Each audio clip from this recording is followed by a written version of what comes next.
Bonjour. Alex, vous sortez d'une Tu sais défaite qu'il là? a commencé comme ça la semaine dernière et s'est moqué de toi parce que t'étais pas là. C'est vrai? Ben t'as pas entendu? Non, Bonjour Alex, il a rigolé. bon, je me recule sur salaire. Tu peux. Bon, on verra ça. Survie, bonjour. Bonjour. Bon, plus sérieusement, Alex, vous restez sur une défaite 24-0 à Brive vendredi dernier. Ça remet un peu les pieds sur terre ou ça illustre le gap qu'il reste à franchir face à ces équipes-là? Alors, je crois que j'ai pas l'impression en tout cas, mais je crois, je pense, je suis sûr que le groupe et le staff n'est pas prétentieux et ne se projette pas non plus trop vite, trop loin. Donc non, ton premier point, non. Le deuxième, en tout cas, oui, ça montre la distance qu'il y a à parcourir pour rivaliser avec les grandes équipes, ou en tout cas les plus grandes que nous actuellement, que ce soit dans la structure, dans le budget ou dans les ambitions. Donc en effet, ça montre la distance et le chemin à parcourir. Est-ce que vous avez reparlé cette semaine de cette entame compliquée, des raisons pour l'expliquer ou Bah, vous je avez sais- fini le sujet? euh, on a surtout recontextualisé la journée plutôt que l'entame.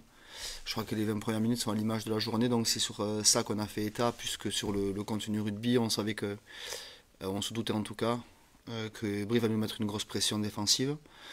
Et ils l'ont mis défensivement sur le coup d'envoi et puis offensivement avec le ballon, mais je crois qu'on a fait aussi preuve de caractère sans se perdre là. On a été résilient, ce que j'avais demandé en conférence de presse la semaine avant. On a fait preuve de résilience, donc au bout d'un moment, quand tu n'as pas le ballon, que tu subis, tu finis par craquer. C'est ce qui s'est passé sur l'entame de match.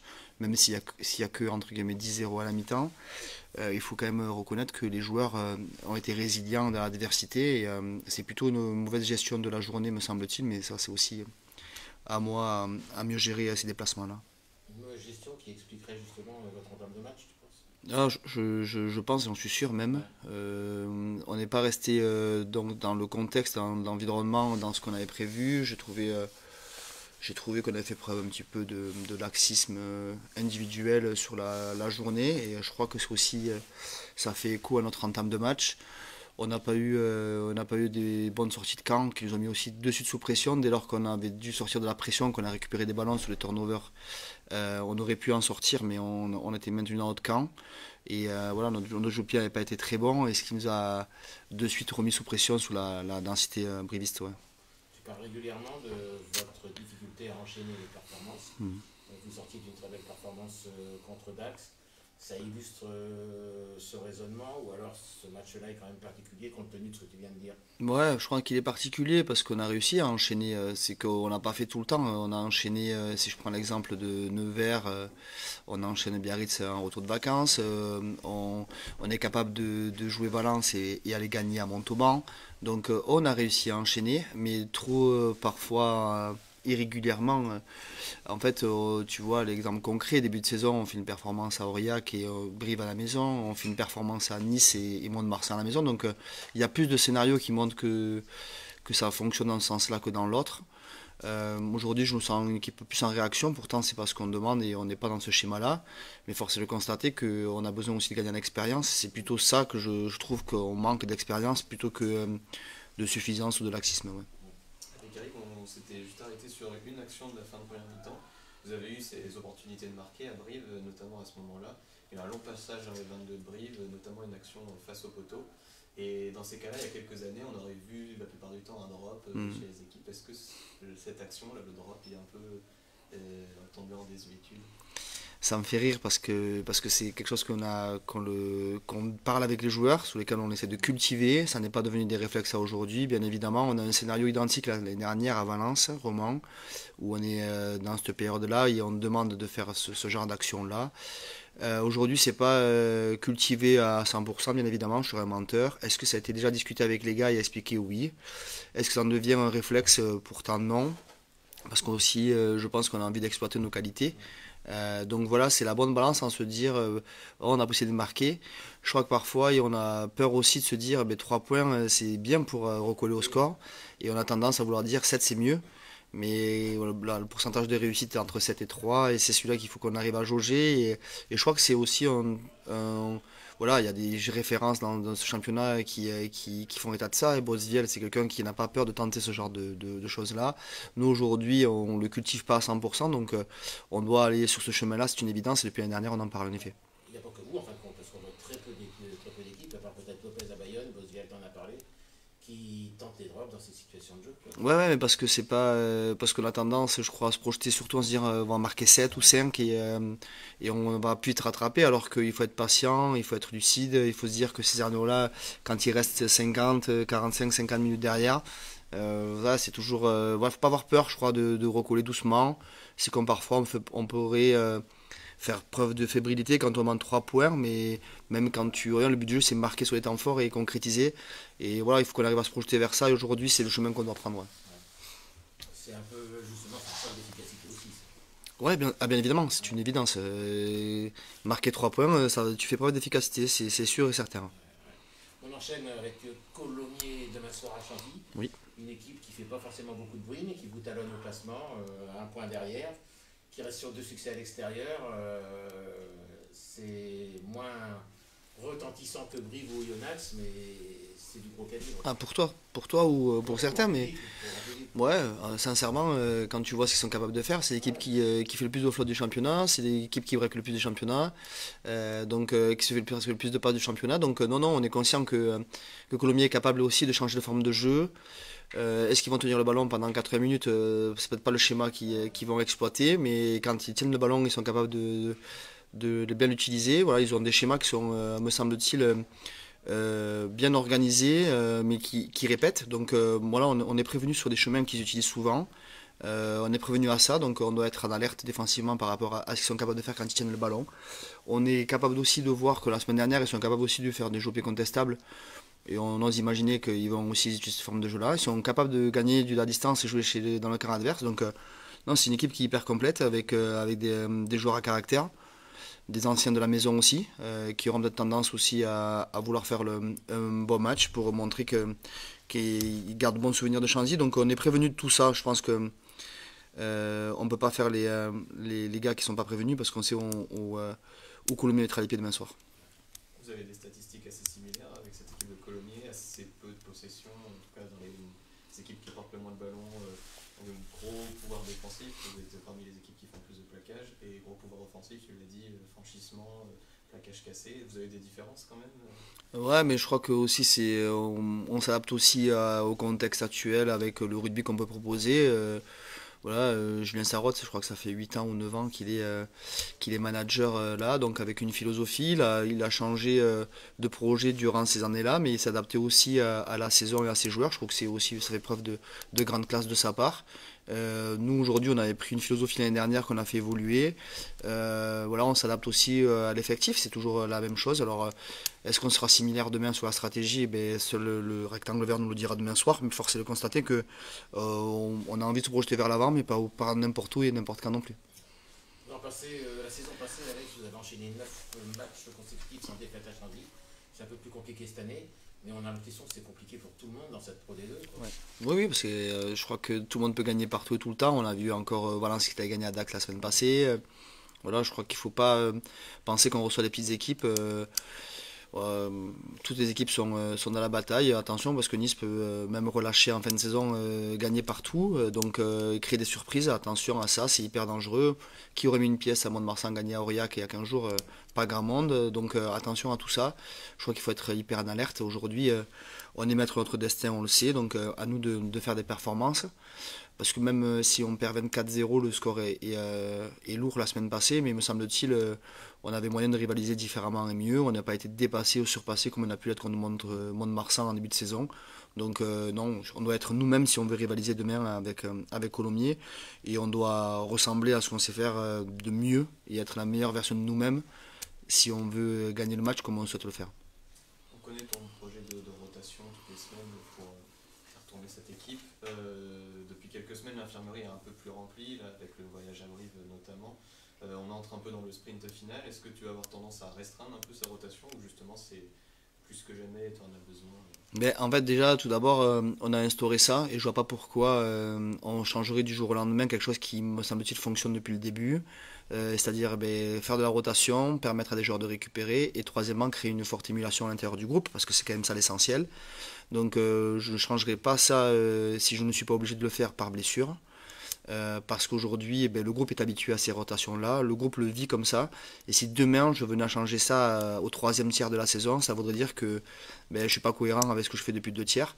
Donc pour avoir discuté avec Tanguy et Guillaume à ces sujets-là, je leur ai très clairement exposé ma vision sur le bloc avant qu'on commence, au retour de bloc. Donc on a discuté tous les trois sujets sur comment je voyais ma projection. Donc aujourd'hui, je ne peux pas changer une méthode qui, me semble-t-il, fonctionne plutôt avec cohérence. Donc, et puis vis-à-vis du respect pour le groupe, je ne peux pas changer quelque chose qui n'a pas le besoin de l'être en urgence. Et quand tu vois que tu enchaînes un bloc de 5 comme celui que vous avez là, tu as besoin d'un mal de fraîcheur de toute façon. Ouais, c'est ça. Et on essaie de trouver un entraînement, on essaie de trouver dans l'émulation, on essaie de trouver dans les ressorts qu'on peut aussi tirer. Je sais que demain, quelques joueurs auront des membres importants de leur famille présents dans les gradins et j'espère qu'ils seront à la hauteur de l'échéance. Mais ça ne sera pas le seul Mathis, mais je sais que voilà, il y a et ces moments-là sont importants pour eux aussi et on doit faire en sorte aussi ces leviers-là, ils sont simples à actionner.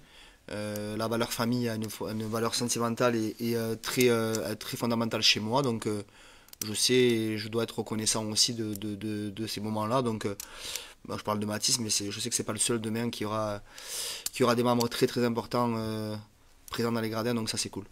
Rien de spécial pour la Saint-Valentin. Oh putain, non, ça fait bien longtemps que je l'ai pas fêté la Saint-Valentin. Je sais plus comment ça marche. Mathéo t'expliquera. Messieurs.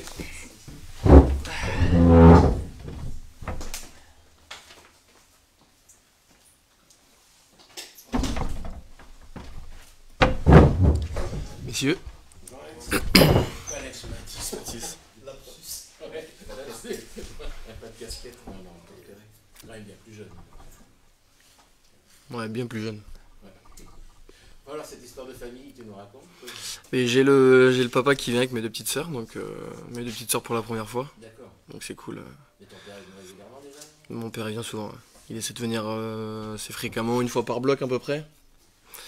Et fois de rugby, donc. Et là il y a les petites sœurs qui viennent, donc c'est cool. Et ça joue sur le plan émotionnel quand même ou ça... Bon, ça transcende un peu plus, on a envie de montrer aussi, mes sœurs vont découvrir Chanzy, donc c'est cool, j'espère qu'il y aura du monde, il y aura une belle fête quoi. Donc forcément s'il y a la victoire, c'est top. Et une des dernières fois où tu avais du monde dans les tribunes, c'était ta 50e je crois contre Biarritz. C'était Valence. Valence, Ouais. Tu avais marqué un essai. Exactement. C'était bien passé. Exactement. Bon souvenir. On va revenir un petit peu sur ce dont on parlait avec Alex, sur cette difficulté que vous avez à enchaîner 2 grosses performances consécutives. Vous en avez parlé entre joueurs également? On en parle entre joueurs, surtout après les matchs, où on se dit le pourquoi du comment, et c'est vrai que des fois, on respecte pas un plan de jeu simple, ne serait-ce que des sorties de camp, du jeu au pied, qui est hyper important surtout l'hiver. Et on se pose des questions des fois de pour qui, pourquoi. On n'a pas toujours les réponses, donc on le bosse bien la semaine après. Mais là où on est bon, c'est que suite à une défaite, on arrive à bien rebondir. Donc faut qu'on puisse franchir ce cap d'enchaîner de bonnes perfs, quoi. Justement, ce rebond face à Colomiers, Alex en a parlé de cette équipe dangereuse à tout point de vue, défense, attaque, vous l'avez bien travaillé, vous êtes au courant de ce qui va se présenter face à vous. On a vu les stats cette semaine là, comme quoi c'était la première attaque au niveau des franchissements, des offloads. Donc derrière, devant ça fait rail fort et puis derrière ça galope. Donc à nous de rivaliser, on a bien bossé la défense cette semaine et puis nous aussi qu'on garde notre efficacité offensive, parce que je pense que les adversaires doivent aussi nous analyser là-dessus. Donc on a bien bossé la défense cette semaine et ça va être un point clé pour demain. Donc c'est important. Ouais. Vous attendez un match un peu plus ouvert qu'à l'aller ou pas? Parce qu'il y avait eu 13 partout, je crois, mais il y avait des conditions quand même. À l'aller, il pleuvait, il y avait un terrain assez gras, donc ce ne sera pas le cas ici en tout cas. Du moins, il n'y aura pas de terrain gras. Donc ça va certainement aller plus vite. Je pense qu'il y aura ça va galoper dans tous les sens, ouais. C'est fort possible. On parlait du match aller, tu étais capitaine, c'était ton premier capitanat. Tu en gardes quel souvenir? Mais pour le coup, content puisque je vais me dire invaincu. Donc ça c'est cool, sauf que après ma performance individuelle était moyenne. Donc ça reste quand même ça reste une bonne perf à l'extérieur, à Colomiers, match nul. Puis forcément aussi, bon souvenir. Le fait d'avoir ce rôle, d'avoir ça sur les épaules et Ça change de les servir choses un l'équipe. peu au quotidien, on se sent plus investi, plus responsable. Non, mais avoir un peu plus de pression et pas plus de. Je sais pas trop comment expliquer. C'était déjà j'étais pas prêt à ça. On me l'a annoncé, grande surprise, donc très heureux. Mais non, pas plus de pression que ça. Enfin si, justement plus de pression par rapport au regard des autres aussi, à ce qu'on dit, à la prise de parole. Et on se sent un peu plus concerné aussi à ce sujet. Justement, pour parler de ton parcours, tu es arrivé lors de la saison de nationale.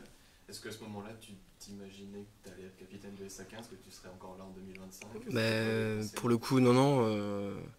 Je suis arrivé un peu sur la pointe des pieds de La Rochelle et là, ça se passe très bien ici. Je suis très content là. C'est top. Il y a un super groupe. Je pensais pas faire ma carrière ici. Bon, après, il me reste encore quelques années, mais pour l'instant, je suis très bien ici, quoi. Tu mesures le chemin parcouru entre jouer la montée en Pro D2 et Ouais.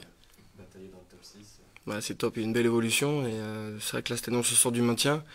Donc c'est cool. Bon, après, il n'y a rien de fait, hein. Parce en deux défaites, on peut vite jouer le maintien aussi. Donc c'est vrai qu'il y a une belle évolution, c'est top. Le club évolue aussi en termes d'infrastructure, tout, donc c'est cool. Quand on parle des lignes arrière, les gens pensent souvent à l'attaque. C'est aussi la défense, c'est essentiel, tu en parlais tout à l'heure. Toi, tu as un rôle particulier justement dans cette ligne de défense. Quel est ton rôle? C'est vrai que derrière aussi, on parle souvent des centres qui ont un rôle important, qui gèrent un peu la défense de derrière. Et après, dû à mon profil de jeu, c'est vrai que j'aime la défense, j'aime défendre. Et je sais qu'on me confie aussi un petit peu le rôle de défendre derrière, du moins des annonces et tout, au niveau de la communication.